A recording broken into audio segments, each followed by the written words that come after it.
வணக்கம். மற்றொரு மக்கள் சேவை நிகழ்ச்சியில் உங்கள் அனைவரையும் சந்திப்பதில் மகிழ்ச்சி. வழமை போன்றே இன்றைய மக்கள் சேவை நிகழ்ச்சியிலும் முக்கியமான ஒரு விடயம் தொடர்பில் பேசுவதற்கு தயாராக இருக்கிறோம். எங்களுடைய மக்கள் சேவை நிகழ்ச்சியுடைய பிரதானமாக நோக்கம் என்னவென்று உங்களுக்கு தெரியும். எனவே சமூகத்தில் இருக்கின்ற பிரச்சனைகள், அதே போல மக்கள் எதிர்கொள்கின்ற சவால்கள் மற்றும் அதனை இருந்தவர்கள் மீண்டு வருகின்ற விடயங்களுக்கான ஒரு வழிகாட்டியாக நிகழ்ச்சி ஒவ்வொரு சந்தர்ப்பத்திலும் அமைந்திருக்கிறது. அந்த அடிப்படையில் தான் இன்றைய தினமும் இந்த காலகட்டத்தை பொறுத்தவரைக்கும் மிக பொருத்தமான விடயங்கள் தொடர்பாக நாங்கள் பேசி வருகிறோம். எனவே இன்றைய தினமும் அதே போன்ற ஒரு முக்கியமான விடயம் தொடர்பில் நாங்கள் இன்றைய மக்கள் சேவை நிகழ்ச்சியில் பேசுவதற்கு தயாராக இருக்கிறோம். எனவே உலகை பொறுத்தவரைக்கும் இந்த பெண்கள் மற்றும் சிறுவர்கள் இந்த இருவர்களும் விசேடமாக கவனிக்கப்பட வேண்டியவர்கள். உலக நாடுகள், உலக அமைப்புகள் பலவும் இதற்காக பல பின்புலமான செயற்பாடுகளை மேற்கொண்டு வருகிறார்கள். ஆனால் அவ்வாறு தனியாக இந்த பெண்களையும் சிறுவர்களையும் பாதுகாப்பதற்கான முயற்சிகள் பல எடுக்கப்பட்டிருந்தாலும் குறிப்பாக இவர்கள் மீதான வன்முறைகளும், இவர்கள் மீதான துன்புறுத்தல்களும், இவர்களுக்கு எதிரான பாதிப்புகளும் வன்கொடுமைகளும் தொடர்ந்து அதிகரித்து செல்வதை தவிர இது குறைந்த பாடில்லை. எனவே இந்த விடயங்கள் அவர்களுடைய இந்த நாட்டுக்காக அல்லது உலகினுடைய உயர்வுக்காக அவர்கள் வழங்குகின்ற பங்களிப்பிலிருந்து பாரிய பாதிப்பு ஏற்படுத்துகின்ற ஒரு முக்கிய காரணியாக இது அமைந்திருக்கிறது. எனவே நாம் ஏன் இந்த சந்தர்ப்பத்தில் இந்த விடயத்தை பேசுகின்றோம் என்றால், உலகளவில் சர்வதேச 16 நாட்கள் என்று சொல்வார்கள். குறிப்பாக சர்வதேச அளவில் பெண்களுக்கு எதிரான இந்த கொடுமைகள் அல்லது பெண்களுக்கு எதிரான வன்முறைகளை தடுப்பதற்கான 16 நாட்கள் எதிர்வரும் நவம்பர் மாதம் 25ஆம் தேதி ஆரம்பமாக போகிறது. எதிர்வரும் டிசம்பர் 10 வரை நாட்கள் அனுஷ்டிக்கப்படும். எனவே அந்த காலப்பகுதியில் இந்த விடயங்கள் தொடர்பாக மக்களை விழிப்புணர்வுகின்ற நடவடிக்கைகள் மேற்கொள்ளப்படுகின்றன. எனவே அந்த காலகட்டத்துக்கு முன்பாக பெண்கள் தொடர்பாக இருக்கின்ற பிரச்சனைகள், அதற்கான தீர்வுகள், அவர்கள் முன்னேறி வருவதற்கு இருக்கின்ற தடைகள் தொடர்பான விடயங்களை பேசுவதற்கான ஒரு நிகழ்ச்சியாக இன்றைய தினம் மக்கள் சேவை நிகழ்ச்சி உங்களுக்காக வர காத்திருக்கிறது. அடிப்படையில் இந்த நிகழ்ச்சியிலும் ஒரு விசேடமான அதிதி வந்திருக்கிறார். அவர் குறிப்பாக மகளிர் மற்றும் சிறுவர் விவகார அமைச்சினுடைய உளவள துணையாளர் திருமதி யோகராஜன் சுசீலா அவர்கள் நிகழ்ச்சி நடந்திருக்கிறார். அவரை நாங்கள் நிகழ்ச்சிகள் வரவேற்றுக் கொள்ளலாம். வணக்கம். வணக்கம்.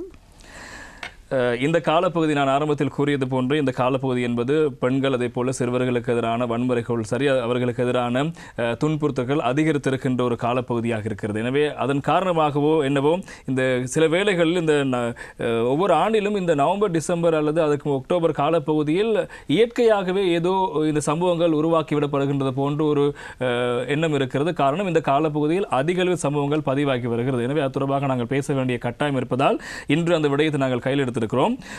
இலங்கையை பொறுத்தவரைக்கும் இருக்கின்ற மொத்த சனத்தொகையில் 52% பெண்கள். எனவே இலங்கையினுடைய ஒரு ஆட்சியை தீர்மானிக்கின்றதும் சரி, அதே போல இலங்கையில் இருக்கின்ற ஏனைய கட்டமைப்புகளுடைய செயற்பாடுகளுக்கு ஒத்துழைப்பு வழங்குகின்றவர்கள் அதிக அளவில் பெண்களாக இருக்கிறார்கள். ஆனால் அப்படிப்பட்ட அந்த பெண்களுக்கான பாதுகாப்பு என்பது இங்கே மிகப்பெரிய ஒரு கேள்விக்குறியாக மாறியிருக்கிறது, இங்கு மாத்திரமல்ல உலகளவில். எனவே இலங்கையை பொறுத்தவரைக்கும் இவ்வாறு 52% இருக்கின்ற பெண்களுடைய வகிபாகம், அவருடைய முக்கியத்துவம், அவர்களுடைய செயற்பாடுகள் சரியான இயங்குதளத்தில் இருக்க வேண்டியதன் முக்கியத்துவம் தொடர்பாக நீங்கள் ஒரு சிறந்த ஒரு செயற்பாட்டாளர், குறிப்பாக மகளிர் மற்றும் சிறுவர் விவகார அமைச்சினுடைய உளவள துணையாளராக இருக்கின்ற நீங்கள் பார்க்கின்ற பார்வை எப்படி இருக்கிறது? நல்லதொரு தலையங்கத்தில் நாம் சந்தித்திருக்கின்றோம். நீங்கள் ஏற்கனவே குறிப்பிட்டது போல 52% பெண்கள் அரசியலை தீர்மானிக்கின்றவர்கள் என்று குறிப்பிட்டீர்கள். அந்த வகையில் நாம் பார்க்கும்போது குடும்பமாக இருக்கட்டும், சமூகமாக இருக்கட்டும், அதே நேரம் பொருளாதார ரீதியாக, சமூக ரீதியாக, அரசியல் ரீதியாக ஒவ்வொரு விடயங்களையும் தீர்மானிப்பதற்கான அதாவது சதவீதத்தில் பார்த்தோம் என்றால் அவர்களே அதிகமாக இருக்கின்றார்கள். அந்த 52% நீங்கள் குறிப்பிட்டது போல இயற்கையாகவோ அல்லது செயற்கையாகவோ வன்முறைக்கு உட்படுகின்றவர்களாகவும் அந்த விதத்தில் பார்த்தோம் என்றாலும் கூட அவர்கள்தான் அந்த சதவீதத்திலும் அதிகமாக இருக்கின்றார்கள், வன்முறைக்கு உட்படுகின்ற அந்த சதவீதத்திலும். இது எல்லாவற்றிற்கும் சகோதரர் நீங்கள் கேட்டது போல ஒரே ஒரு பதில் தான் கூற முடியும். அதாவது பால்நிலை சமத்துவமின்மைத்தான் இதற்கு எல்லாவற்றிற்கும் காரணமாக அமைகின்றது. இவர்களுடைய வன்முறையாக இருக்கலாம், எதுவாக இருந்தாலும் அதை பால்நிலை ஒன்று, சமத்துவம் அதாவது சமமாக அவர்களுக்கு வெளிப்பட முடியாத தன்மை ஒன்று. அடுத்து பார்த்தீர்கள் என்றால் அவர்களுடைய அதாவது சமத்துவம் இல்லாத ஒரு வல்லமை தன்மை ஆக்கப்பட்டிருக்கின்றது. மூன்றாவது பார்த்தீர்கள் என்றால் சமத்துவம் இல்லாத பங்கு பற்றல் இடம்பெறுகிறது. மறைமுகமாகவோ நேரடியாகவோ சமத்துவம் இல்லாத பங்கு பற்றல், சில வேளைகளில் வெளிப்படையாக அவ்வாறான ஒரு பங்கு பற்றல் காணப்படுகிறது போல இருந்தாலும் மறைமுகமாக சமத்துவம் இல்லாத ஒரு தன்மை காணப்படுகின்றது. அடுத்து நீங்கள் கேட்டீர்கள் அவர்களுடைய வகிப்பாகம் தொடர்பாக. அவர்களுடைய வகிப்பாகம் எனும் போது நாங்கள் உண்மையாகவே எங்களுடைய ஆட்சி அல்லது எங்களுடைய வயது முதிர்ந்தவர்களை பார்த்தோம் என்றால் அவர்களுடைய அதாவது ஒரு பாரம்பரிய பெண்ணுடைய வகிப்பாகம் என்பது ஒரு குடும்பத்திற்குள்ளாக கட்டமைக்கப்பட்டிருந்தது. பிள்ளைகள் பெறுவது, கணவருக்கு பணிவிடை செய்வது, கணவருடைய அதாவது அவர்கள் திருமணம் கொடுத்ததற்கு பின்பு கணவருடைய தாய் தகப்பன் சகோதரிகளுக்கு பணிவிடை செய்வது, அவர்களுடைய பெரிய பொறுப்பாக இருந்தது கணவருடைய சகோதரனோ யாரோ திருமணம் முடிக்காமல் இருந்தால் அவர்களுக்கு பணிவிடை செய்வது. இவ்வாறு குடும்பத்திற்குள்ளாக அவர்கள் ஒரு குடும்ப பெண்ணாக மட்டும் வலம் வந்து கொண்டிருந்தார்கள். ஆனால் இப்பொழுது பார்த்தீர்கள் என்றால் இவர்கள் அதாவது தற்கால பெண்கள் என்னை போன்றவர்கள் அல்லது இதனை பார்த்து கொண்டிருக்கின்ற இப்பொழுது பார்த்து கொண்டிருக்கிற பார்வையாளர்கள் அநேகமானவர்கள் தற்கால பெண்களுடைய வகிப்பாகம் என்பது வித்தியாசமானதாக காணப்படுகிறது. அதாவது அவர்கள் வேலைக்கும் செல்லுகிறார்கள், வீட்டையும் கவனிக்கிறார்கள், பொருளாதாரத்திற்கும் பங்கெடுத்துக் கொள்ளுகிறார்கள், சமூகத்திலும் அவர்களுக்கு சமூகம் தொடர்பான அதாவது சமய குழுக்களாக இருக்கட்டும், ஒழுக்க விழுமிய குழுக்களாக இருக்கட்டும், அல்லது சமூகம் தொடர்பான பெண்ணிய அமைப்புகளாக இருக்கட்டும், இவ்வாறு பல விதத்தில் பல இடங்களில் பல வகிப்பாகங்களை வகிக்கின்றவர்களாக இருக்கின்றார்கள். ஆகவே வகிப்பாகங்கள் கூடிய நிலையில் வன்முறைகளும் கூடுதலாக காணப்படுகிறது என்றுதான் கூற வேண்டும். நீங்கள் கூறியது போன்று பெண்களை பொறுத்த வரைக்கும் சகல இடங்களிலும் அவர்களின் பங்களிப்பு இருக்கிறது. ஆனால் அந்த பங்களிப்புக்கு மேலாக அவர்கள் துன்புறுத்தப்படுகின்ற வீதம் அதிகரிக்கிறது. அப்படி என்றால் பொதுவாக பெண்கள் எதிர்கொள்கின்ற பிரச்சனைகள் எவை? எப்படியான பிரச்சனைகள் எதிர்கொள்கிறார்கள்? அவர்கள் எந்த சந்தர்ப்பங்களில் இந்த பிரச்சனைக்கு உள்ளாகிறார்கள்? நாங்கள் பெண்கள் எனும் போது ஒவ்வொரு பெண்கள் அதாவது வயது அடிப்படையில் பார்த்தோம் என்றால் நாங்கள் சிறுமிகளாக இருக்கும்போது எங்களுக்கு ஏற்படுகின்ற பிரச்சனைகள் வித்தியாசமானதாக இருக்கிறது. அங்கு ஆரோக்கியமற்ற ஒரு குடும்ப சூழலாக இருக்கலாம், அல்லாவிட்டால் ஒரு தாய் அன்பு கிடைக்காமல் இருக்கலாம். அது சின்ன குழந்தையாக இருக்கும்போது ஒரு பெண் பிறந்த போது முன்பெல்லாம் பெண் பிள்ளைகள் என்ற போது சிசுக்கொலை அங்கேயே தொடங்குகிறது. அதாவது வயிற்றில் இருக்கும் போதே வெளியில் வரும் முதலேயே ஒரு பெண்ணுக்கான வன்முறை அங்கு தொடக்கப்பட்டு விடுகிறது.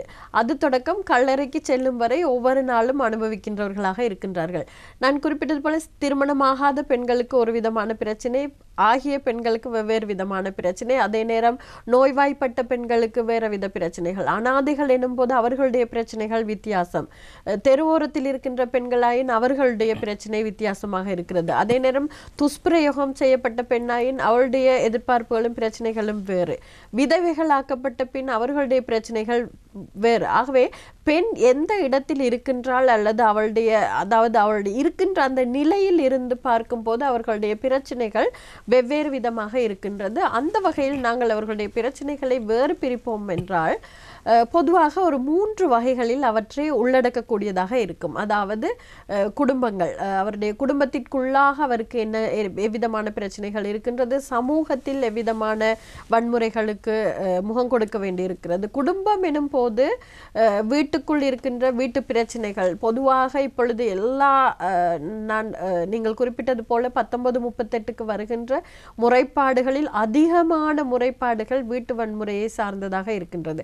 அதுவும் அதில் பார்த்தீர்கள் என்றால் கணவன் குடித்துவிட்டு அடிப்பதோ அல்லது அவர்களுக்கு இடையிலான புரிந்துணர்வு இல்லாத பிரச்சனைகள், பிள்ளைகளுக்கு இடையிலான புரிந்துணர்வு இல்லாத பிரச்சனைகள், கட்டாயப்படுத்தப்பட்ட பாலியல், தகாத உறவுகள், மரபு ரீதியாக அவர்களை கட்டாயப்படுத்துகின்ற கலாச்சார பிரச்சனைகள், இது போன்று பலவிதமான குடும்ப பிரச்சனைகளுக்கு முகம் கொடுக்கின்றவர்களாக இருக்கின்றார்கள். அதில் பொருளாதார பிரச்சனையும் இப்பொழுது தற்காலத்தில் பொருளாதார பிரச்சனை என்பது எல்லா இடங்களிலும் தலைவிரித்தாடுகிறது. அதிலும் சிறப்பாக பெண்களுக்கு, ஏனென்றால் அவர்கள் தான் குடும்பத்தை நடாத்துகிறவர்களாக இருப்பார்கள், செலவு செய்கின்றவர்கள். ஆகவே அவர்களுக்கு அந்த பிரச்சனை அதிகமாக இருக்கின்றது. அடுத்து பார்த்தீர்கள் என்றால் குறிப்பிட்டது போல சமூக ரீதியாக பார்த்தோம் என்றால் பெண்களுக்கு எதிரான பிரச்சனை என்பதும் கொலை, கருச்சிதைவோ, அதாவது நாங்கள் செக்ஷுவல் அபியூஸ் என்று சொல்லுவோம், பாலியல் ரீதியான தொந்தரவுகள். இப்பொழுது அதாவது நம்ம ஒரு பொது போக்குவரத்தின் போது செல்ல முடியாது. பொது போக்குவரத்தின் போது அதாவது ஒரு ஆய்வு சொல்லுகிறது, ஐக்கிய நாடுகள் பெண்கள் சனத்தொகை நிதியத்தில் செய்யப்பட்ட ஒரு ஆய்வு சொல்லுகிறது, 100 பொதுப்புற வாகனத்தில் பயணம் செய்கின்ற பெண்களில் 190% துன்புறுத்தலுக்கு உட்பட்டு கொண்டு தான் இருக்கின்றார்கள், முகம் கொடுத்தவர்கள். அதிலும் திரும்ப திரும்ப துன்புறுத்தலுக்கு உட்படுத்தப்பட்டவர்கள் 74% என்று அந்த ஒரு ஆய்வு சொல்லுகின்றது. ஆகவே சமூகத்திலும் அதை தவிர ஆட்கடத்தல்கள், ஆபாசமான வெளியீடுகள், பாலியல் தொந்தரவுகள், பாலியல் சுரண்டல்கள், இது போன்று தொழில் ரீதியான சுரண்டல்கள், இது போல சமூக பிரச்சனைகளுக்கு முகம் கொடுக்கிறார்கள். அடுத்து பார்த்தீர்கள் என்றால் அரசு ரீதியாக எவ்வாறான பிரச்சனைக்கு முகம் கொடுக்கின்றார்கள் என்று பார்த்தோம் என்றால் அங்கு அதாவது கட்டுக்காப்பில் இருக்கின்றவர்கள், அதாவது பிரிசன், அதாவது நாங்கள் சொல்ல போனால் பிரிசனில் இருக்கின்ற பெண்கள், அவர்களுக்கு மேற்கொள்ளப்படுகின்ற பிரச்சனைகள் அதெல்லாம் நேராகவே அரசு ரீதியாக மேற்கொள்ளப்படுகிற பிரச்சனைகளாக, அது ஆயுத போராட்டங்களில் இருக்கின்றவர்கள், இடப்பெயர்வுக்கு உட்பட்ட பெண்கள், வெளிநாடுகளில் தொழில் புரிகின்றவர்கள், தொழிலாளர்களாக இருந்து தொழிலாளர் சுரண்டல்கள் எனும் போது அதுவும் அரசினால் மேற்கொள்ளப்படுகின்ற பிரச்சனைகளாக, இவ்வாறு குடும்ப ரீதியாக, சமூக ரீதியாக, அரசு ரீதியாக அவர்களுக்கான வன்முறைகள் திணிக்கப்படுகின்றன, தினம் தினம் அதிகரிக்கப்பட்டுத்தான் கொண்டிருக்கின்றது. நீங்கள் கூறியிலிருந்து இன்னொரு கேள்வி இருக்கிறது. நீங்கள் கூறினீர்கள் பாரம்பரிய ரீதியாக பெண்கள் இந்த பாலியல் ரீதியான விடயங்களுக்கு உட்படுத்தப்படுகின்ற சம்பவங்கள் இலங்கையில் இன்னும் இருக்கிறதா? உங்களுடைய நடவடிக்கை ஆய்வின்படி அப்படியான செயற்பாடு, சிசுக்கொலை அல்ல, இப்போது பாரம்பரிய ரீதியில் இந்த பெண்கள் இந்த பாலியல் ரீதியான விடயங்களுக்கு அடிமைப்படுத்தப்பட்டவர்கள், அந்த இனத்தவர்கள், அவர்கள் அதற்காக இருக்க வேண்டுமான விடயங்கள் இலங்கையில் இருக்கிறதா? இப்போதும் இருக்கத்தான் செய்கிறது. அதாவது பார்த்தீர்கள் என்றால் அவர்களை புனருத்தாபனம் செய்து வெளியில் நாம் கொண்டு வந்த பிறகும், அதாவது பொதுவாக நாம் ஒரு உளவள துணையாளர் என்ற வகையில் நான் இந்த விடயத்தை உளவியல் ரீதியாக அணுகுகிறேன். ஏதாவது நாம் ஒரு விடயத்திற்கு அடிமையாகிவிட்டோம் என்றால், இப்போ உதாரணமாக சொல்லலாம், குடிக்கு அடிமையானவர்கள், அதிலிருந்து வெளியில் கொண்டு வந்ததுக்கு பிறகு அவர்கள் எவ்வளவுதான் நீங்கள் வெளியில் கொண்டு வர முயற்சி செய்தாலும் அதற்குள் செல்வதற்கு அவர்களுடைய மூளை, நாங்கள் டொஃபோமைன் என்று சொல்லுவோம், அவர்களுடைய மூளை அதற்கு பழகி இருக்கும். எந்த ஒரு விடயத்தையும் நாம் தொடர்ந்து 30 நாட்கள் செய்யும் போது அந்த பழக்கம் எங்களுக்கு வழக்கமாக மாறிவிடும். அதுதான் எங்களுடைய மூளையின் செயற்பாட்டு அமைப்பு. ஆகவே இவர்கள் பாரம்பரிய ரீதியாக இவ்வாறு ஈடுபட்டவர்கள் அதிலிருந்து எவ்வளவு புனருத்தாபனம் செய்து வெளியில் கொண்டு வந்தாலும் அதற்குள் செல்லுகிறவர்களாகத்தான் இருக்கின்றார்கள். ஆகவே இல்லை என்று மறுதளிக்க முடியாது, இருந்ததை விட குறைவு என்று சொல்லலாம். குறைவு. இப்படியான விடயங்கள் இருக்க இப்போது நீங்கள் கூறியது போன்று குடும்பத்திலிருந்து சமூகத்துக்கு வந்து காரியாலயங்கள் முதல் இருக்கின்ற ஒவ்வொரு கட்டமைப்புகளிலும் பெண்களுக்கு எதிரான வன்முறைகள் தொடர்பான விடயங்கள் குறித்து நாங்கள் பேசியிருந்தோம், எதிர்கொள்கின்ற பிரச்சனைகள் தொடர்பில். இப்போது இங்கே இருக்கின்ற இன்னும் ஒரு பிரச்சனை, இந்த நேரடியாக அவர்கள் துன்புறுத்தப்படுகின்ற விடயங்களுக்கு மாறாக இப்போது இருக்கின்ற உலக மயமாக்கல் தொடர்பான விடயத்தில் மிக முக்கிய கருப்பொருளாக இருப்பது இணையதள வசதி, சைபர் கிரைம் என்று சொல்வார்கள். இணைய குற்றங்கள் தொடர்பான விடயத்தில் அதிகளவாக பாதிக்கப்படுகின்றவர்கள் இந்த பெண்களாக இருக்கிறார்கள். இந்த விடயம் தொடர்பாக எப்படியான நடவடிக்கைகள் இப்போது மேற்கொள்ளப்பட்டு வருகிறது? இதிலிருந்து அவர்களை பாதுகாப்பதற்கான விடயங்கள் என்னவாக இருக்கிறது?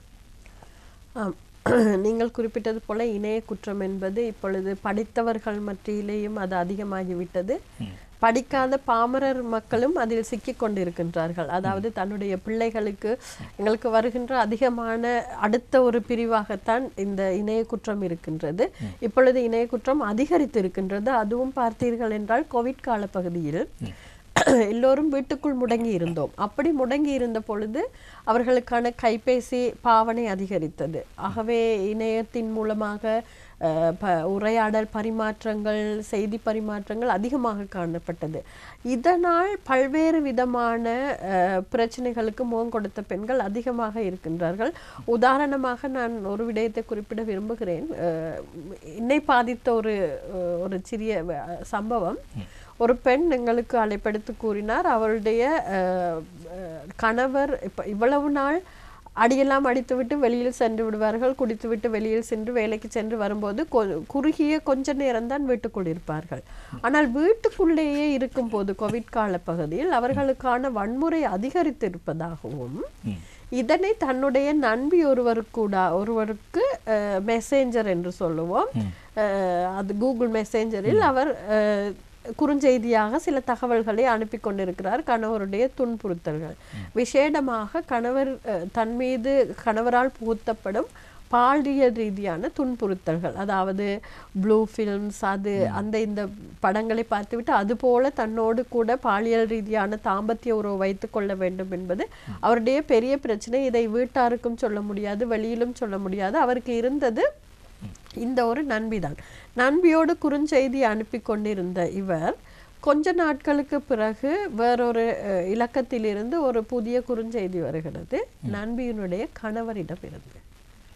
அதாவது தன்னுடைய பிரச்சனைக்கு தீர்வு காண போய் தன்னுடைய ஒரு தன்னை ஆசுவாசப்படுத்திக் கொள்வதற்கு நண்பிக்கு கூறப்போய் இன்னொரு பிரச்சனையில் மாட்டிக்கொண்டார். அவர் இவருக்கு அதாவது பாலியல் ரீதியான நாம் பிளாக்மெயில்ஸ் என்று சொல்லுவோம், மிரட்டல்களை ஃபோனுக்கூடாக செய்தியாக அனுப்பி கொண்டிருக்கிறார். நீ தன்னுடைய கணவருக்கு பாலியல் பிரச்சனை இருக்கிறது என்பது அவருக்கு தெரிய வந்து அவர் வேறொரு முறையில் தன்னோடு இவ்வாறு வராவிட்டால் நான் இப்படி செய்வேன், இந்த மெசேஜை இப்படி நான் வெளியுலகிற்கு அனுப்புவேன், பலருக்கு அனுப்புவேன் என்று செய்தியாக அவருக்கு தன்னோடு வருமாறு மிரட்டல்களை, இதுவும் கூட ஒரு விதமான இணைய குற்றம் என்று சொல்லுவோம்.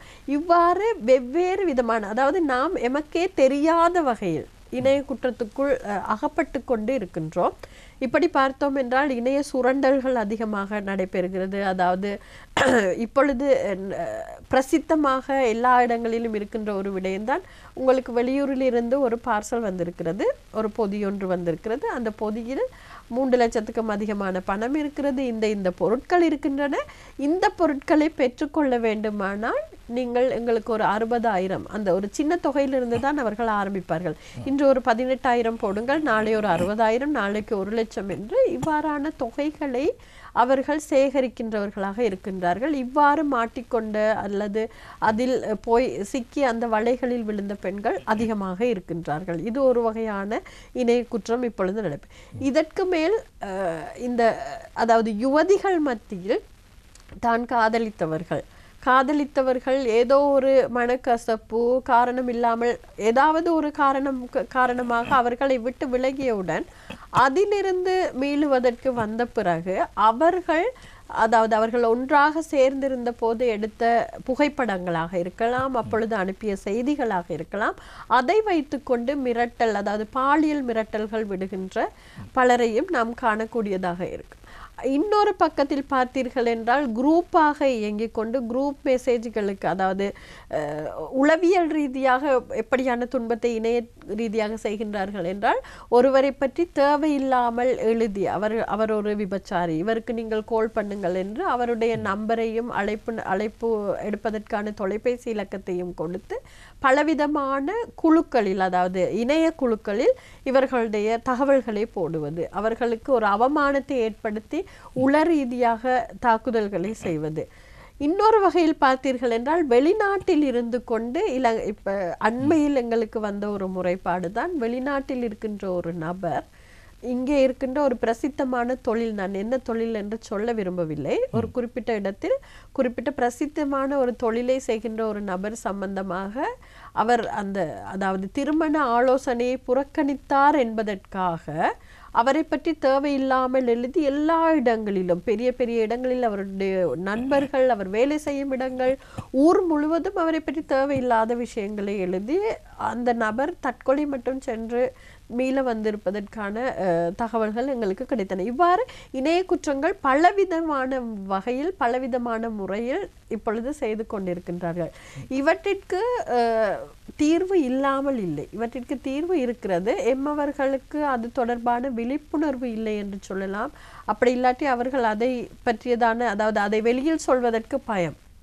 அவர்கள் மிரட்டுவது அப்படிதான், வெளியில் சொன்னால் நான் இதை செய்து விடுவேன், வெளியில் இந்த விஷயம் வெளியில் யாருக்காவது போனால் இதை செய்து விடுவேன் என்று மிரட்டல் விடுக்கின்ற செய்திகளையும் அனுப்புகின்றார்கள். ஆகவே இவர்கள் பயந்து கொண்டு இதற்கு என்ன செய்வது, நிறைய பேர் புகைப்படங்களில் அந்த வேறொருடைய உடலில் இன்னொருவருடைய தலையை அதில் பொருத்தி அதிலிருந்து தேவையில்லாத விடயங்களை போடுகின்றவர்களாக இருக்கின்றார்கள். வீடியோவும் அது போலதான் பழைய, அதாவது முகநூல்களில் வாட்ஸ்அப் வழியாக எப்படி அனுப்பி கொண்டிருக்கின்றார்கள். இதற்கு என்ன செய்வது என்பது எம்மிடையே நாங்கள் அனுபவித்து கொண்டு உள ரீதியாக உள்ளுக்குள் குமுறிக்கொண்டிருக்கின்றமே வழிய உரிய நபர்களை நாடுவது இல்லை. அதுதான் இங்கே இருக்கின்ற மிக முக்கியமான விடயம். சைபர் குற்றங்கள் தான் இப்போ அதிக அளவில் பெண்கள் பாதிக்கப்படுகின்ற விடயமாக பேசப்படுகிறது. இப்படி இவ்வாறா நீங்கள் கூறியது போன்று பல முறைகளில் பெண்கள் அந்த வலைக்குள் சிக்குகிறார்கள், இணையதள வலைக்குள் சிக்குகிறார்கள். எனவே அவர்கள் அதிலிருந்து தங்களை பாதுகாத்துக் கொள்வதற்கான நடவடிக்கைகளை நோக்கி செல்கிறார்களா என்பது மிகப்பெரிய ஒரு கேள்வியாக இருக்கிறது. காரணம், சமூகத்தில் இந்த விடயம் தெரிய வந்துவிட்டால் என்ன நடக்கும் என்பது ஒரு மிகப்பெரிய ஒரு கேள்வி. தாய் தந்தைக்கோ அல்லது நெருங்கியவர்களுக்கோ அல்லது தன்னோட வேலை பார்க்கின்றவர்களுக்கு இந்த விடயம் தெரிய வந்துவிட்டால் என்பதாக பெண்கள் தங்களுக்குள்ளே இதனை மறைத்து வைத்துக் கொண்டு ஒரு கட்டத்தில் அதனை சமாளிக்க முடியாது தற்கொலை செய்கின்ற விடயங்கள் இருக்கிறது. எனவே நாங்கள் அடுத்த கேள்வியாக கேட்பது, இந்த விடயங்களிலிருந்து மீள வருவதற்கு அவர்கள் என்ன செய்ய வேண்டும் என்ற விடயம் இருக்கிறது. இன்றைய மக்கள் சேவை நிகழ்ச்சியில் பெண்களின் உரிமைகள், பெண்கள் எதிர்கொள்கின்ற பிரச்சனைகள், அதற்கான தீர்வுகள் தொடர்பான பல விடயங்கள் தொடர்பில் பேசிக் கொண்டிருக்கின்றோம். அந்த அடிப்படையில் மகளிர் மற்றும் சிறு விவகார அமைச்சின் உளவள துணையாளர் திருமதி யோகராஜன் சுசீலா அவர்கள் நிகழ்ச்சி நடந்து கொண்டு தொடர்பான விளக்கங்களை வழங்கிக் கொண்டிருக்கிறார். நாங்கள் இந்த இடைவேளைக்கு முன்பதாக கேட்டிருந்த கேள்வி இதுதான். சைபர் குற்றங்கள், அது இணையதளம் ஊடாக பெண்கள் அனுபவிக்கின்ற பல்வேறு குற்றங்கள் இருக்கிறது, அவர்கள் அனுபவிக்கின்ற துன்பங்கள் இருக்கிறது. இப்போது அதற்கு தீர்வு என்னவென்றால், நீங்கள் போகாமல் இருக்கலாம் என்று ஒரே வார்த்தையில் சொல்லிவிடலாம். ஆனால் அது அவர்களுக்குரிய உரிமை. அங்கு செல்கின்ற போது அவர்கள் அதிலிருந்து பாதுகாத்துக் கொள்வதற்கு எப்படியான விடயங்களை மேற்கொள்ள வேண்டும், இப்படி பாதிக்கப்பட்டவர்கள் எந்த முறையில் அந்த பிரச்சனை அணுக வேண்டும் தொடர்பான விடயங்களை நீங்கள் தெளிவுபடுத்த வேண்டும். ஒரு நோய் வருவதற்கு முன், நோய் வந்த பிறகு இருக்கின்ற பாதிப்புகளை விட வருவதற்கு முன் அதனை தடுத்துக் கொள்வது இலகுவாக இருக்கும். ஆகவே இந்த சைபர் கிரைம் அல்லது இணைய குற்றம் என்பவற்றுக்குள் இவர்கள் உள்ளாகப்படும் முன்னல் அவர்கள் எப்படியாக தங்களை பார்த்து கொள்ளலாம், இல்லை தங்களை பாதுகாத்து கொள்ளலாம் என்றால் நான் போக வேண்டாம் என்று சொல்ல மாட்டேன். நீங்கள் குறிப்பிட்டது போல் அவர்களுடைய உரிமை, யாருக்கு வேணாலும் போகலாம். ஆனால் நாம் எந்த ஆப்பை யூஸ் பண்ணுகிறோம், இப்போ வாட்ஸ்அப் யூஸ் பண்ணுகிறோம் என்றால் அது தொடர்பான பூரண அறிவை பெற்றுக்கொண்டு அதில் நுழையுங்கள். ஆகவே நீங்கள் சிக்கலில் இருந்து அதாவது மாட்டிக்கொள்வதற்கு முதல் தன்னை பாதுகாத்து கொள்ளலாம். எனக்கு அது தொடர்பான எல்லா அறிவும் இருந்தால், இப்போ எல்லாரும் எல்லா அறிவையும் பெற்றுக்கொண்டு போக இயலாது.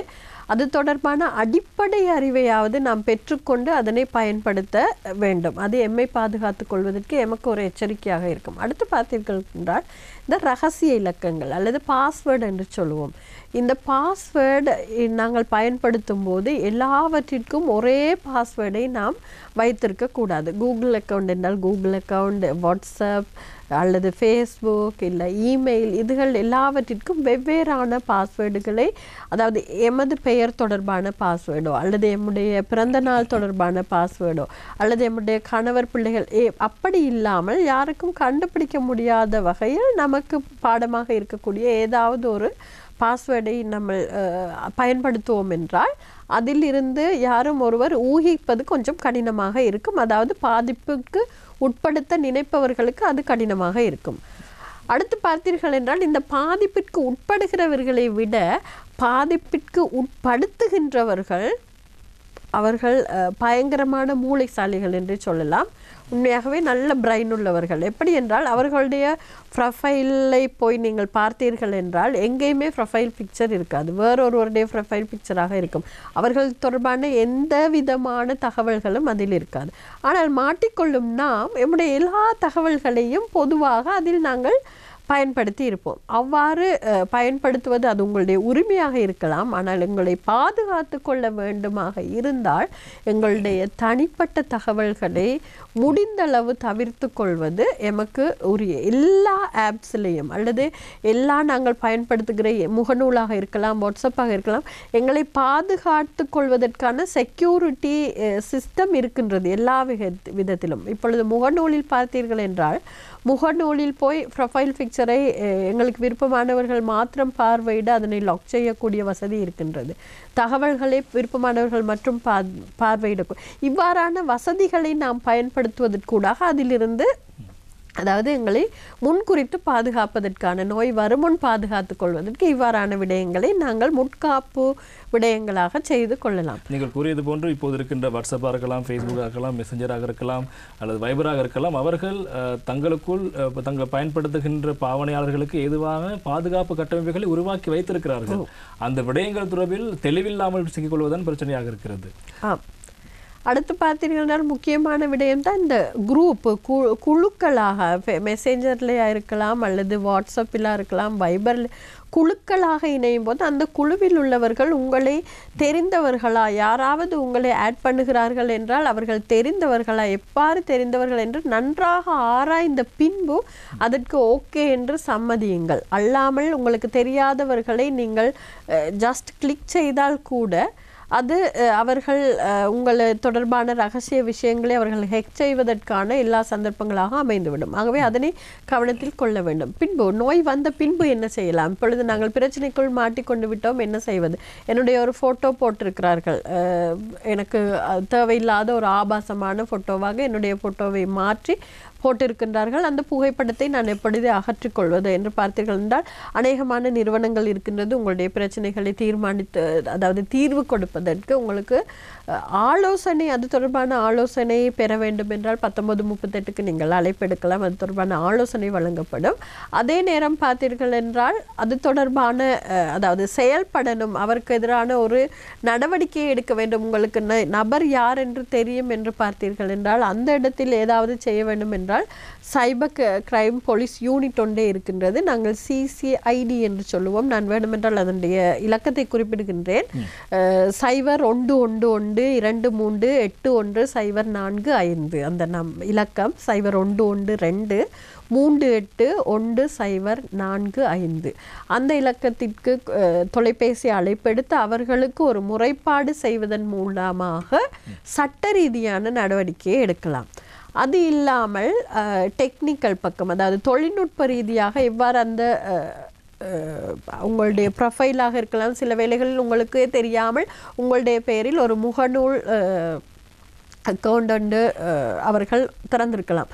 அவ்வாறானவற்றை அகற்றிக் கொள்வதற்கு நாங்கள் பார்த்தோம் என்றால் ஹிதவதி என்று ஒரு ஆயத்தனம், அதாவது ஒரு நிறுவனம் இருக்கின்றது. அதே நேரம் பார்த்தீர்கள் என்றால் நாம் ஸ்ரீலங்கா சர்ட் என்று BMICHல் இருக்கின்றது, அங்கேயும் ஒரு நிறுவனம் இருக்கின்றது. இந்த நிறுவனங்களுக்கு அழைப்பு எடுத்து அவர்களுக்கு பேசுவதற்கூடாக அவர்கள் ஆன்லைன் மூலமாகவே அவர்களோடு பேச முடியும்.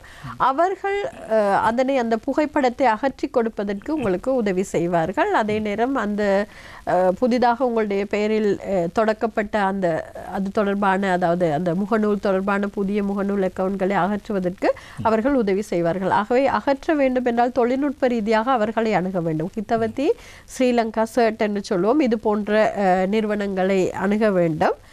அப்படி இல்லாவிட்டால் சட்ட ரீதியான நடவடிக்கை எடுக்க வேண்டும் என்ற நினைப்பில் இருப்பீர்கள் என்றால் அல்லது அதற்கு செல்ல வேண்டும் என்றால் நான் சொன்னது போல CCID, அதாவது இணைய குற்ற போலீஸ் பிரிவிற்கு நீங்கள் அழைப்பெடுத்து அவர்களுக்கு ஒரு முறைப்பாடை செய்வதன் கூட அதிலிருந்து உங்களுக்கு வெளியில் வரக்கூடியதாக இருக்கும்.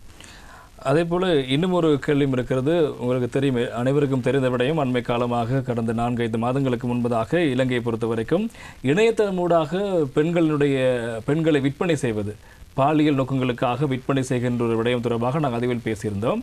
இந்த விடயம் இங்கே கூற வருகின்ற முக்கியமான காரணம், அந்த விடயம் தெரிய வந்தது இந்த பெண்களை கொள்வனவு செய்த ஒருவர் கதைத்த விடயத்தை அடிப்படையாக வைத்து போலீசாருக்கு கிடைத்த முறைப்பாடுக்கு அமையத்தான் இந்த விடயம் தெரிய வந்தது. ஆனால் பாதிக்கப்பட்ட பெண்ணோ அவர் சார்ந்தவர்களோ அந்த முறைப்பாடுகளை முன்வைக்கவில்லை. நீங்கள் இப்போது தேசிய பெண் குழு என்று சொல்லப்படுகின்ற இந்த 1938 இந்த தொலைபேசி இலக்கத்தினுடைய முக்கியமான செயற்பாளராக இருக்கிறீர்கள். எனவே இந்த தொலைபேசி இலக்கத்திற்கு எப்படியான முறைப்பாடுகள் அதிகம் கிடைக்கிறது? குற்றங்களுக்கு ஆளாக்கப்படுகின்றவர்கள் முறைப்பாடு செய்கிறார்களா, செய்கின்றதற்கான தகமை இருக்கிறதா அல்லது மறைக்கிறார்களா? இந்த உங்களுடைய இந்த 1938 இந்த தொலைபேசி இலக்கத்திற்கு எப்படியான முறைப்பாடுகள் கிடைக்கப்படுகிறது? 1938 என்ற தொலைபேசி இலக்கத்திற்கு இந்த வருடம், அதாவது அக்டோபர் 10ஆம் மாதம் 31ஆம் தேதி மட்டும் எங்களுக்கு 2231 முறைப்பாடுகள் கிடைக்கப்பெற்றுள்ளன. இலங்கை முழுவதும் இன்று அதிகமான பெண்கள் தான் பாதிக்கப்பட்ட பெண்களாக இருக்கலாம், அல்லது பாதிக்கப்பட்ட பெண்கள் சார்ந்தவர்களாக அல்லது பக்கத்து வீட்டில் பார்த்தவர்களாக இருக்கலாம். இவ்வாறானவர்கள் பார்த்துவிட்டு இப்படியானவர்கள் தான் கூடுதலாக பார்த்தோம் என்றால் அதிகமாக பாதிக்கப்பட்டவர்கள் தான் முறைப்பாடு செய்கின்றார்கள். அப்படி பார்த்தீர்கள் என்றால் நீங்கள் குறிப்பிட்டது போல டொமஸ்டிக் வயலன்ஸ் என்று சொல்லுவோம், வீட்டு வன்முறை சம்பந்தமான முறைப்பாடுகள் தான் அதிகமாக இந்த வருடம் கிடைக்கப்பட்டுள்ளது. 1575 முறைப்பாடுகள் போன மாதம் 31ஆம் தேதி வரை கிடைக்கப்பெற்றிருக்கின்றது. அது இல்லாமல் அடுத்த பெரிய ஒரு தொகையாக இருப்பது இணையதளம் தொடர்பான இணைய குற்றங்கள். அது இல்லாமல் அதாவது பாலியல் துன்புறுத்தல்கள், பாலியல் ரீதியாக ரேப் பண்ணப்பட்டவர்கள், அதே நேரம் திருமணம் விவாகரத்து சம்பந்தமான ஆலோசனை பெறுவதற்கான அது தொடர்பான முறைப்பாடுகள், விவாகரத்து எப்படி பெறுவது, என்ன விதமான அதில் இருக்கின்றதான சட்ட சிக்கல்கள் தொடர்பான முறைப்பாடுகள், இடம் சம்பந்தமான முறைப்பாடுகள், காணி பிரச்சனைகள் சம்பந்தமான முறைப்பாடுகள், சிறுவர் உரிமை சம்பந்தமான முறைப்பாடுகள். அடுத்து பார்த்தீர்கள் என்றால் திருமணத்திற்கு விவாகரத்து பெறும் முன்போ அல்லது பிரிந்து வாழும் பெற்றோருடைய பிள்ளைகள் யாருக்கு உரித்துடையவர்கள் என்று உரிமை கோரல் சம்பந்தமான முறைப்பாடுகள், பொது போக்குவரத்தின் போது அங்கு ஏற்படும் அசௌகரியங்கள் தொடர்பான முறைப்பாடுகள், தங்கள் வேலை செய்யும் இடங்களில் வேலைத்தலங்களில் இடம்பெறும் துன்புறுத்தல்கள், அதே நேரம் மனித உரிமை ரீதியான மீறல்கள், மனித உரிமை மீறல்கள், தொழில் செய்யும் இடங்களில் ப்ரமோஷன் என்று சொல்லுவோம், அடுத்த ரீதியாக அவர்கள் செல்வதற்கு அது மறுக்கப்படுகின்ற ரீதியான முறைப்பாடுகள், அதே நேரம் வெளிநாடுகளுக்கு சென்றவர்களுடைய முறைப்பாடுகள். இது போல முறைப்பாடுகளுடைய வகையை குறிப்பிட்டோம் என்றால் இன்னும் அதிகமாக அடுக்கிக் கொண்டே போகலாம். இவ்வாறான முறைப்பாடுகள் தான் எங்களுக்கு வந்து சேர்கின்றன. இன்றைய மக்கள் சேவை நிகழ்ச்சியில் மகளிர் மற்றும் சிறுவர் விவகார அமைச்சினுடைய உளவல துணையாளர் திருமதி யோகராஜன் சுசீலா அவர்கள் பெண்கள் தொடர்பான விடயங்கள், அவர்கள் எதிர்கொண்ட வன்முறைகள் மற்றும் அதற்கான தீர்வுகள் தொடர்பான விடயங்கள் குறித்து நாங்கள் அதிகமாக பேசிக் கொண்டிருக்கின்றோம். ஏற்கனவே கூறியது போன்று 1938 என்ற இந்த துரித தொலைபேசி இலக்கத்திற்கு அவர் கூறியது போன்று அநேகமான முறைப்பாடுகள் கிடைக்கப்படுகின்றன. அதாவது வீட்டுக்குள் இருக்கின்ற வன்முறைகள் தொடர்பான முறைப்பாடுகள் அதிகம் கிடைக்கப்பெறுவதாக கூறியிருந்தார். எனவே இப்போது அவர் சில முறைப்பாடுகளை வகைப்படுத்தியிருந்தார். இப்படியான முறைப்பாடுகள் கிடைக்கப்படுகின்ற போது அந்த முறைப்பாடுகளை நீங்கள் கையாண்டு எப்படியான தீர்வுகளை அவர்களுக்கு வழங்குகிறீர்கள்? அதிக அளவில் இலகுவாக எந்த பிரச்சனைக்கு தீர்வு வழங்கிவிடலாம், அல்லது சில பிரச்சனைகளுக்கு சட்ட ரீதியான விடயங்களை நாட வேண்டியிருக்கும். அப்படி என்றால் இலங்கையில் பெண்களுக்கான உரிமை, அதே போல பெண்களை பாதுகாக்கின்ற சட்டங்கள் எந்த விதத்தில் செயற்படுகிறது? உங்களுடைய முதலாவது கேள்விக்கு இலகுவாக பதில் சொல்லிவிடலாம். இரண்டாவது கேள்வி தான் கொஞ்சம் சிக்கலாக இருக்கின்றது. ஆகவே நான் இரண்டாவது கேள்வியை முதலில் சொல்லிவிட்டு அடுத்ததுக்கு வருகின்றேன். அதாவது இலங்கையில் பார்த்தீர்கள் என்றால் பல வகையான சட்டங்களும் கொள்கைகளும் காணப்படுகிறது. இலங்கை சிடோவில் கைச்சாத்திட்டிருக்கின்றது. உங்களுக்கு தெரியும், சிடோ பெண்களுக்கு எதிரான சமவாயத்தில் இலங்கை கைச்சாத்திட்டிருக்கின்றது. ஆகவே நாங்கள் அதாவது அரசு ரீதியாக நாம் பொறுப்புடையவர்களாக இருக்கின்றோம் பெண்களுடைய உரிமைகளை பாதுகாத்து கொள்வதற்கு. எவ்வளவோ நடைமுறைப்படுத்துகிறது என்ற கேள்வி என்னிடம் கேட்க வேண்டாம், அது எனக்கு தெரியாது. நாங்கள் பொறுப்புடையவர்களாக இருக்கின்றோம். அடுத்து பார்த்தீர்கள் என்றால் இலங்கையின் பெரிய சட்டமான அரசியல் அமைப்பில் உறுப்புரை 12 அதாவது எல்லா நபர்களுக்கும் சமமான உரிமை கொடுக்கப்பட வேண்டும் என்ற அந்த ஒரு சரத்து இருக்கின்றது, உறுப்புரை இருக்கின்றது. அந்த வகையில் பெண்களும் அதில் அரசியல் அமைப்பில் கூறப்பட்டுள்ள எல்லா விதமான உரிமைகளையும் பெறுவதற்கு உரிய நபர்களாக கருதப்படுகின்றார்கள். அது ஒரு முதலாவது சட்ட ரீதியான பாதுகாப்பு இருக்கின்றது. இரண்டாவது பார்த்தீர்கள் என்றால் சட்ட சீர்திருத்தங்கள் வந்திருக்கின்றன. நிறைய சீர்திருத்தங்கள், தண்டனை திருத்த சட்டத்தின் கீழ் நிறைய சீர்திருத்தங்கள் இப்பொழுதும் வந்து கொண்டிருக்கின்றன. அதாவது நாங்கள் இப்பொழுது புதிதாக உதாரணத்துக்கு சொல்லுவோம் என்றால் மேரிட்டல் ரேப் என்று சொல்லுவோம். திருமணமான பின்பு அவருடைய அனுமதி இல்லாமல் கணவன் கை வைப்பாராக இருந்தால் அதுவும் பிழை. ஆகவே அது தொடர்பான விடயங்கள், அது அடுத்த உதாரணமாக தாத உறவு சம்பந்தமாக இன்செஸ்ட் என்று சொல்வோம், அது தொடர்பான திருத்த சட்டங்கள் இப்பொழுது வந்திருக்கின்றன. அது இல்லாமல் இலங்கையில் பெண்கள் பட்டயம் என்று ஒன்று இருக்கின்றது. அது 1993ஆம் ஆண்டு கொண்டு வரப்பட்டது. அதில் பெண்களுக்கான உரிமைகள் எவ்வாறு, அதாவது நீதி, நாங்கள் எப்படி சட்ட ரீதியாக அணுக வேண்டும், அதற்கு சட்ட ரீதியாக பாதுகாப்பை மேற்கொள்வதற்கு எவ்வாறான நிறுவனங்களை அமைக்க வேண்டும் என்று அதனுடைய கடைசி உறுப்புரையாகத்தான் நாங்கள் இப்பொழுது நான் பணிபுரிந்து கொண்டிருக்கின்ற தேசிய பெண்கள் குழு உருவாக்கப்பட்டது. அவர்களுடைய உரிமைகள் அல்லது அவர்களுடைய மீறுதல்கள் தொடர்பான சட்ட திருத்தங்களை கொண்டு வருவதற்கும் கொள்கைகளை உருவாக்குவதற்குமாக இந்த குழு உருவாக்கப்பட்டது. அடுத்து பார்த்தீர்கள் என்றால் பெண்களுக்கு எதிரான தேசிய செயற்பாட்டு திட்டம் என்று சொல்லுவோம், நேஷனல் பிளானிங் என்று சொல்லுவோம், அது கொண்டு வரப்பட்டது. அதில் பலவிதமான பெண்களுக்கும் பலவிதமான திட்டங்கள், இப்பொழுது நீங்கள் ஏற்கனவே குறிப்பிட்டிருந்தீர்கள் ஏதோ ஒரு இடத்தில் பெண் தலைமைத்துவ குடும்பங்கள், அப்படி ஒவ்வொரு அடுத்த கேள்வியாக இருக்கிறது. அடுத்து அது போன்ற ஒவ்வொருவருக்குமான திட்டங்கள் இதில் உள்ளடக்கப்பட்டிருக்கின்றது. அடுத்து இருக்கின்றது முதியோர் பாதுகாப்பு சட்டம் 2000ஆம் ஆண்டு கொண்டு வரப்பட்டதில் இதில் முதியோர் வயது போன பெண், திருமணமானவராக இருக்கலாம், பிள்ளைகளால் கைவிடப்பட்டவர்களாக இருக்கலாம், இவர்களுக்கு எவ்வாறான திட்டங்கள் இருக்கின்றது தொடர்பான முதியோர் பாதுகாப்பு சட்டம் இருக்கின்றது. இது இல்லாமல் முக்கியமாக குடும்ப வன்முறை தடுப்பு சட்டம் இருக்கின்றது 2005. அநேகமான பெண்களுக்கு இது தெரியாது, சொல்வதற்கு கவலை.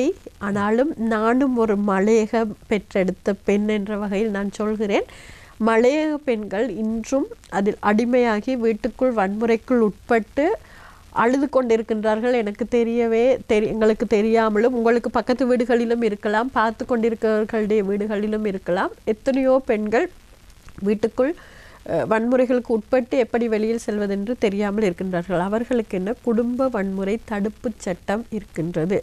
அநேகமானவர் பயப்படுவதற்கு இதுதான் ஒரு காரணமாக இருக்கின்றது. அதாவது நாங்கள் எங்களுடைய பிரச்சனைகளில் சொன்னால், குடும்ப பிரச்சனையை பொறுத்தவற்றில் பிரச்சனையை சொன்னால் உடனே விவாகரத்தா, நான் என் புருஷன் இல்லாமல் போனால் சமூகத்தில் என்னை மதிப்பார்களா, என்னுடைய பிள்ளைகளுடைய நிலைமை என்னவாகும்? அவ்வாறு அல்ல, விவாகரத்து மாத்திரம் அல்ல, அந்த சட்டத்துக்குள் நிறைய சீர்திருத்தங்கள் இருக்கின்றன, நிறைய உறுப்புரைகள் இருக்கின்றன, நிறைய விடயங்கள் இருக்கின்றன. உங்களுக்கு அவ்வாறான பிரச்சனை வரும்போது இவ்வாறான சட்டங்கள் இருக்கின்றது.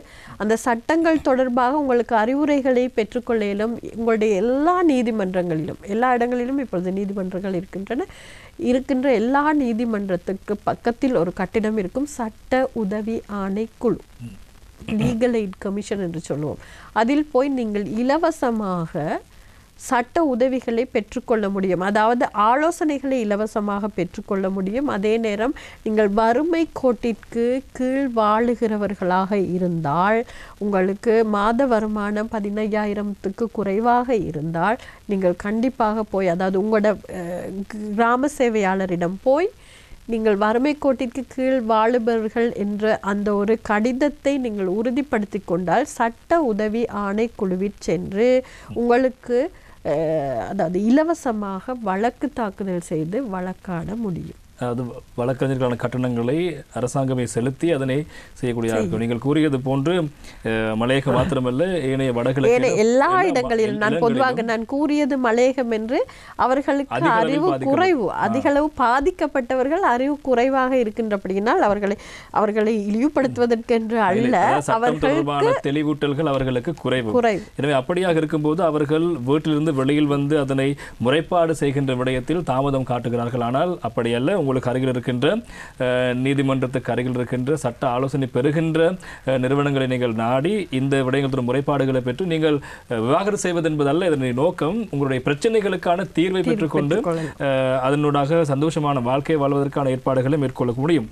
இந்த விடயங்கள் ஒருபுறம் இருக்கு. நீங்கள் ஏற்கனவே கேட்டது போன்று இந்த பெண் தலைமைத்துவம் இருக்கின்ற குடும்பங்கள் அநேகமாக இது வடகிழக்கு யுத்தத்தால் பாதிக்கப்பட்ட பகுதியைச் சேர்ந்த வடகிழக்கு பகுதியை சேர்ந்த மக்கள் இவ்வாறான பிரச்சனைக்கு முன்கொடுத்திருக்கிறார்கள். இந்த பெண் தலைமைத்துவ குடும்பங்கள் இருக்கின்ற மிக முக்கியமான பிரச்சனை இந்த ஏற்கனவே, அதாவது பொருளாதாரம் ஓரளவு சரியாக இருந்த காலப்பகுதியிலேயே நுண்கடன் தொடர்பான பிரச்சனையில் சிக்கப்பட்டு இந்த பெண்கள் அவருடைய நுண்கடனை வழங்கியவர்கள், அந்த வழங்குனர்கள் வீடுகளுக்கு சென்று இரவிரவாக தங்கியிருந்து கடனை பெற்றுக்கொள்கின்ற ஒரு பாரிய பிரச்சனைகளுக்கு முன்கொடுத்திருந்தார்கள். எனவே இப்போது பொருளாதார பிரச்சனை இருக்கிறது. இந்த காலப்பகுதி மீண்டும் செலுத்த முடியாத காலப்பகுதி. இவர்கள் இந்த நுண்கடனால் அவர்கள் அனுபவிக்கின்ற பிரச்சனையிலிருந்து எப்படி மீள வருவது, அது தொடர்பான சட்ட ஆலோசனைகள் எவ்வாறு உங்களால் வழங்கப்படுகின்றன? சகோதரர் கேட்டது போல நான் இதற்கு ஒரு வித்தியாசமான பதிலை சொல்கிறேன் என்று நீங்கள் நினைக்க வேண்டாம். நானும் பெண் என்ற வகையில் நாம் கொஞ்சம் அதாவது நம் குடும்பத்தை பாதுகாக்க வேண்டும். நான் கூறியது போல சமூகத்திலும் எமக்கு ஒரு பெரிய பங்கு இருக்கிறது, குடும்பத்தில் பெரிய பங்கு வகிக்கிறோம், பொருளாதாரத்திலும் நாம் பெரிய பங்கு வகிக்கிறோம். இலங்கையில் பார்த்தீர்கள் என்றால் 15 லட்சத்திற்கும் அதிகமான பெண்கள் வெளிநாடுகளில் பணிபுரிவதாக ஆய்வுகள் தெரிவிக்கின்றன. அதே நேரம் 52% பெண்களில் அதாவது முறை சார்ந்த தொழிலாளர்கள் தான் பதியப்பட்டிருக்கின்றார்களே ஒழிய முறை சாராமல் செய்கின்ற தொழில்கள் எதுவும் இன்னும் புள்ளி விபரவியல் ரீதியாக இலங்கையில் இல்லை. ஆகவே அவர்களுடைய பொருளாதார பங்களிப்பு எமக்கு தெரியாமல் இருக்கின்றது. ஆக இவ்வாறு சக்தி வாய்ந்த ஒரு பெண் இது போன்ற ஒரு நுண்கடன் ரீதியாக வருகின்ற பிரச்சனைக்கு முகம் கொடுக்காமல் பின்னால் போவது ஏனென்று எனக்கென்றால் இன்னும் புரியவில்லை. ஏனென்றால் வைத்திய ரீதியாக அல்லது விஞ்ஞான ரீதியாக சொல்லுகின்ற ஒரு விடயம்தான், ஒரு பெண் அதாவது பெண்களால் தான் வலிகளை அதிகமாக தாங்க முடியும் என்று சொல்லுகிறார்கள். அதுவும் அவளுடைய பிள்ளை பெற்றெடுக்கும் போது பிரசவத்தின் போதான வலியை விட டெசிபல் சொல்லி அதனை சொல்லுவார்கள். அதுபோல ஒரு டெசிபல் வலி இல்லை என்று அதை கூட தாங்கி கொண்ட நாம் ஏன் இதற்கு முகம் கொடுக்க முடியாது, இதற்கு முகம் கொடுக்க எம்மால் முடியும் என்ற அந்த மன வலிமை இருக்கும்போது இதிலிருந்து வெளிவருவது இலகுவாக இருக்கின்றது. சகோதரர் குறிப்பிட்டது போல இப்பொழுது அவர்களுக்கு திருப்பி அடைக்க முடியாததான நிலைமை இப்பொழுது கோவிடுக்கு பிறகு அல்லது இந்த காலப்பகுதிகளில் இருக்கின்றது தான். இப்பொழுது விலைவாசி அதிகம். ஆனால் இதற்கு முன் கடன் பெற்றவர்களை நீங்கள் போய் அதிகமாக எடுத்தீர்கள் என்றால், நீங்கள் வடக்கு கிழக்கு என்று குறிப்பிட்டீர்கள், வடக்கு கிழக்கில் தான் அதிகமான அரசு சார்பற்ற நிறுவனங்களுடைய உதவிகள் சென்றடைகின்ற இடமாக இருக்கின்றது.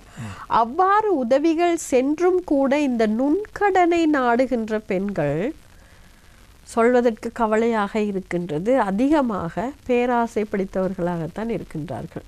பேராசையின் காரணமாக இப்பொழுது எனக்கு ஒரு வீடு தேவை என்பது ஓகே, எனக்கு ஒரு வீடு தேவை, நான் இருப்பதற்கு நான் இருக்கின்ற வீடு இப்படிதான் நிறப்பூச்சிகள் பூசப்பட்டிருக்கின்றவென்றும் இப்படிதான் மாவல் அதற்கான கடன்களை எடுத்தவர்கள் தான் அதிகமாக இருக்கின்றார்கள். அதாவது அதிக தேவைக்கு, அடிப்படை தேவைக்கு அல்ல, ஆடம்பர தேவைக்காக கடனை எடுத்தவர்கள் அதிகமாக இருக்கின்றார்கள்.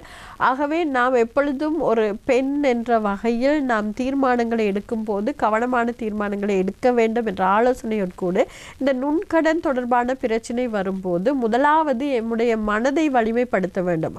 அடுத்தது நான் முதல் சொன்னது போல நோய் வருமுன் காப்பதற்கு நமக்கு தகுதி இருக்கின்றதா, இந்த கடனை திருப்பி செலுத்தி கொள்ள தகுதி இருக்கின்றதா என்று நாம் எந்த ஃபீல்டு, அதாவது எந்த துறையை நாங்கள் தெரிவு செய்ய போகிறோம், நுண்கடனை வாங்கி ஒரு வியாபாரத்தை தெரிவு செய்கின்றோம் என்றால் அந்த வியாபாரத்துக்கூடாக நமக்கு லாபம் ஈட்ட முடியுமா, இதனை அடைக்க முடியுமா என்ற ஒரு திட்டமிடல் நம்மிடம் இருக்க வேண்டும். இல்லாமல் கடன் எடுத்தால் பிரச்சனைக்கான முகம் கொடுக்க வேண்டிய கட்டாயத்தில் நாம் தள்ளப்படுவோம். பிரச்சனை வந்ததுக்கு பிறகு அதாவது திருப்பி அடைக்க முடியாத நிலை வருகின்ற போது அதற்காக பல வங்கிகள் அதாவது கடனை அடைப்பதற்கான கடன் வழங்குகின்ற பல முதலீட்டு வங்கிகள் இருக்கின்றன. அவர்களை உங்களால் நாட முடியும். அடுத்தது கடன் உதவி செயலகம் என்று ஒன்று இருக்கிறது. நான் சரியாக குறிப்பிட்ட கமிஷன் என்று சொல்லுவோம். அவர்களிடையே தொலைபேசி அழைப்பெடுத்து அவர்களிடம் உங்களுக்கான ஆலோசனைகளை பெற முடியும். நான் இதிலிருந்து எப்படி, அதாவது கட்டமாக பிரித்து கட்டுவதா, என்ன செய்வது, ஒவ்வொன்றும் நாங்கள் ஒரு விஷயம்தான், பேங்காக வங்கிகளாக இருக்கலாம் அல்லது கடன் கொடுக்கிறவர்களாக இருக்கலாம். கடன் வாங்கும்போது அவர்கள் பார்த்தீர்கள் என்றால் ஒரு 15-20 தாள்களை அடுக்கி வைத்திருப்பார்கள். நாம் எதையுமே பார்ப்பதில்லை, கண்ணை மூடிக்கொண்டு நமக்கு வேணும் சல்லி, ஆகவே நாம் கண்ணை மூடிக்கொண்டு அதில் கைச்சாத்திடுகின்றோம். அப்படி கையொப்பம் இட்ட பின்பு எமக்கு தெரியாது நாம் எதில் மாட்டிக்கொள்ளுகிறோம் என்பது. பிறகு நாம் ஏதாவது ஒரு பிரச்சனைக்கென்று போலீஸையோ வேற யாரையோ நாடும்போது அவர்கள் அந்த ஒரு பெரிய ஆவணத்தோடு வருவார்கள், இவர்கள் இதிலெல்லாம் கைச்சார். ஆகவே நாம் எடுக்கும் முதல் அதாவது நுண்கடன்கள் வாங்கும் முதல் அதில் என்ன இருக்கிறது என்பது படித்து பார்த்து உங்களுக்கு விளங்காவிட்டால் அவர்களிடம் விளங்கப்படுத்த சொல்லி கேட்டு அறிந்து அதனை கைச்சாத்திடுங்கள். உங்களுடைய பல பிரச்சனைகளுக்கு அது தீர்வாக இருக்கு. இந்த நுண்கடன் தொடர்பான பிரச்சனை ஒருவருக்கு இப்போது அதிக அளவில் வெளிநாடுகளுக்கு இளைஞர்கள் வெளிநாடுகளுக்கு செல்கின்ற ஒரு நிலைமை இருக்கிறது. அதிலும் அதிகளவாக இந்த மத்திய கிழக்கு நாடுகளுக்கு பெண்கள் வீட்டிலிருந்து பெண்களை அனுப்புகின்ற தாய்மார்களை அனுப்புகின்ற செயற்பாடு இடம்பெறுகிறது. எனவே இதன் போதும் அதிகளவாக வெளிநாடுகளில் இவர்கள் துன்புறுத்தலுக்கு ஆளாகின்ற பல செய்திகளை நாங்கள் கேட்டிருக்கின்றோம். அது தொடர்பான விடயங்கள் தெரியும்.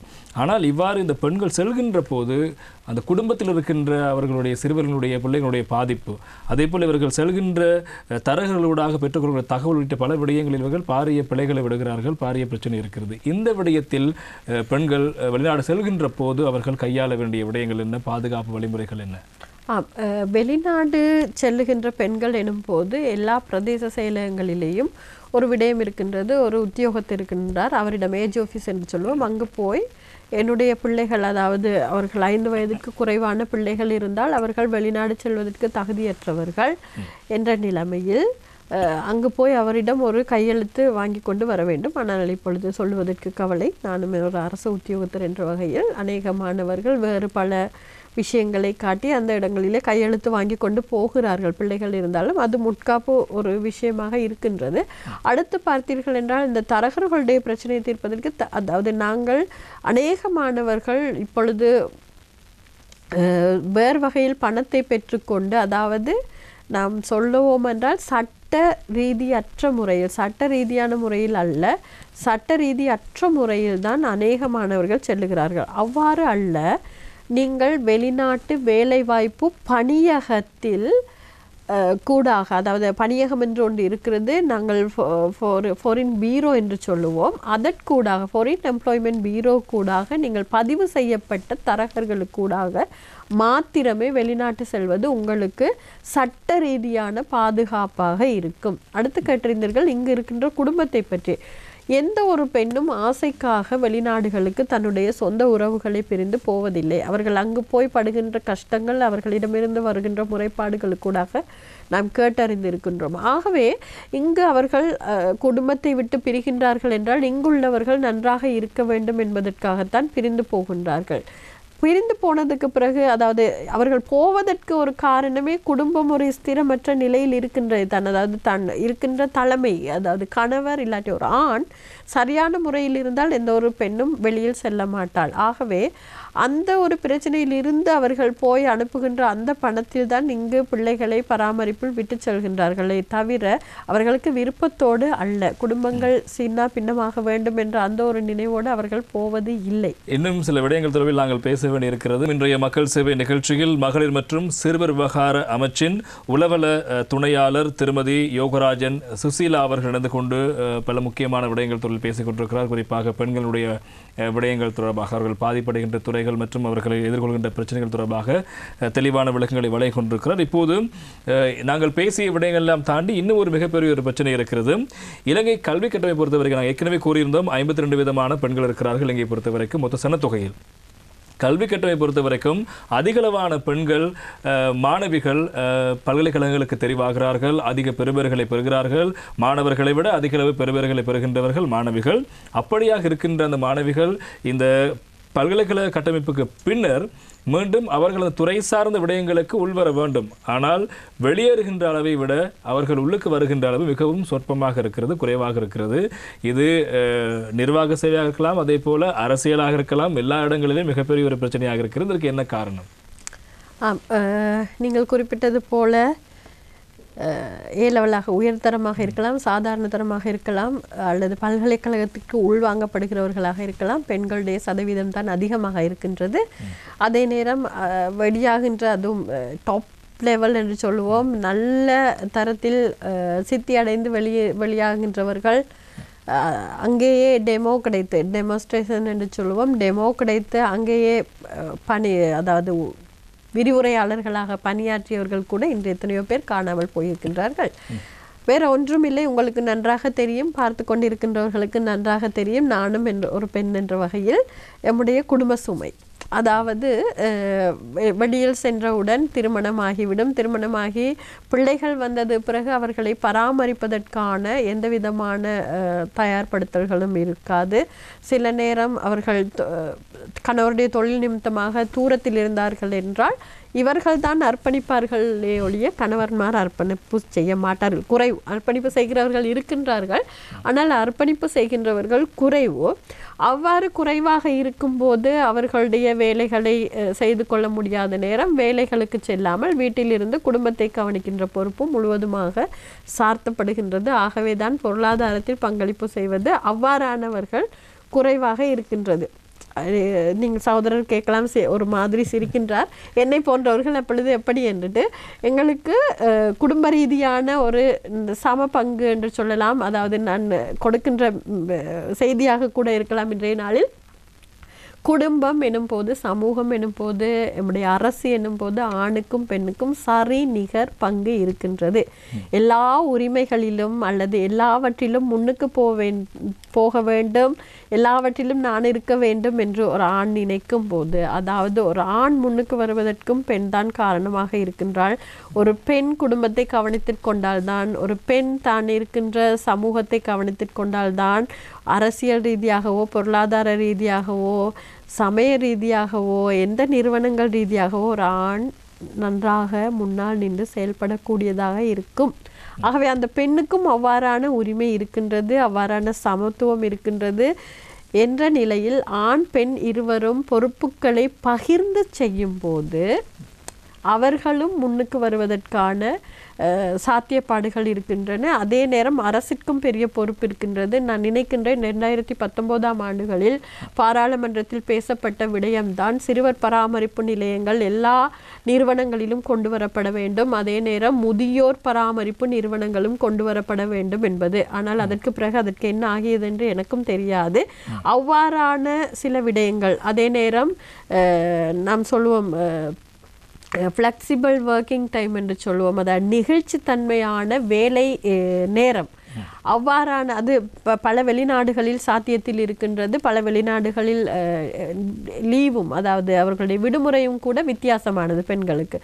ஆகையால் தான் அந்த நாடுகள் பொருளாதாரத்திலும் சரி வேறு விடயங்களிலும் சரி முன்னுக்கு நிற்கின்றார்கள், அபிவிருத்தி அடைந்த நிலையில் இருக்கின்றார்கள். எங்களுடைய நாடு இதே நிலையில் இருக்கின்றது. நாங்கள் எந்த இடத்தில், அதாவது உடனே நாம் சொல்வது நீ வேலைக்கு போக தேவையில்லை, நீ போக வேணாம், வீட்டை பார்த்தா போதும் என்று தான் நாம் சொல்வது. அவ்வாறல்ல. அதற்கு பதிலாக மாற்று ஆலோசனை என்ன என்பது அரசு ரீதியாகவும் அதாவது அரச மட்டத்திலும் அது தீர்மானிக்கப்பட்டு சில கொள்கை மாற்றங்கள் வந்தால், இப்பொழுது அதற்கான கொள்கை மாற்றங்களுக்கு தேசிய பெண்கள் குழு அதற்கான வேலை திட்டங்களை செய்து கொண்டிருக்கின்றது. ஆனால் மற்றவர்களுடைய தலையீடு அவ்வளவாக சாதகமானதாக இல்லை.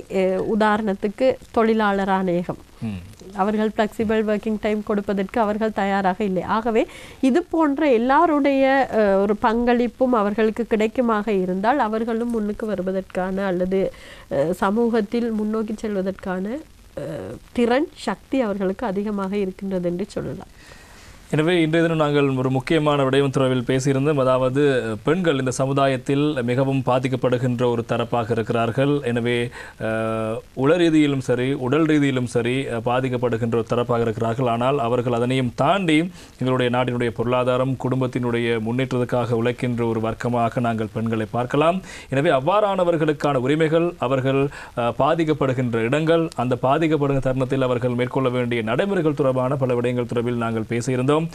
இலங்கையை பொறுத்தவரைக்கும் பாராளுமன்றமாக இருக்கலாம், மாகாண சபைகளாக இருக்கலாம், உள்ளூராட்சி மன்றங்களாக இருக்கலாம், பெண்களுக்கான அங்கீகாரம் அல்லது அவர்களுக்கான பெர்சன்டேஜ் அவர்கள் இருக்கின்ற அளவை அதிகரிக்க வேண்டும் என்ற கோரிக்கை முன்வைக்கப்படுகிறது. தவிர அது வாய்ச்சொல்லாக மாத்திரமே இருக்கிறது. எனவே அவர்களுடைய அந்த வாய்ப்பினை அதிகரித்துக் கொள்வதோடு இவ்வாறு நாங்கள் கேட்ட கேள்வி இருக்கின்ற முக்கியமான விடயம், கல்வித்துறையிலிருந்து செல்கின்றவர்கள் எங்கே மீண்டும் வரவில்லை என்ற ஒரு கேள்வி இருக்கிறது. எனவே அவர்களை தேடி பிடித்து இப்போது இவர்கள் கூறியது போன்று நேரடியாக ஆண்கள் மீதான ஒரு குற்றச்சாட்டை முன்வைத்திருந்தார். வீட்டுக்குள் இருக்கின்ற பொறுப்புகளை சரிபாதியாக பிரித்துக் கொள்ளாத விளைவுகளை தான் பெண்கள் இப்போது அனுபவித்திருப்பதாக கூறுகிறார். உங்கள் வீட்டிலும் அப்படி ஒரு பெண் இருக்கலாம்.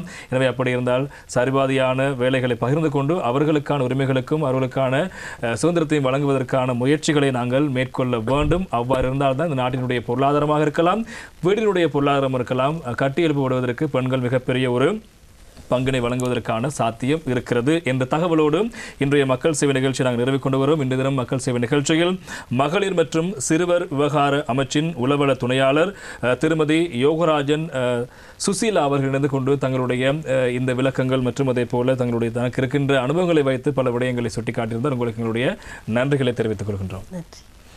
இந்த அளவில் இன்றைய மக்கள் சேவை நிகழ்ச்சி நிறைவுக்கு வருகிறது. அடுத்த வாரமும் மக்கள் சேவை நிகழ்ச்சியில் சந்திக்கலாம். வணக்கம்.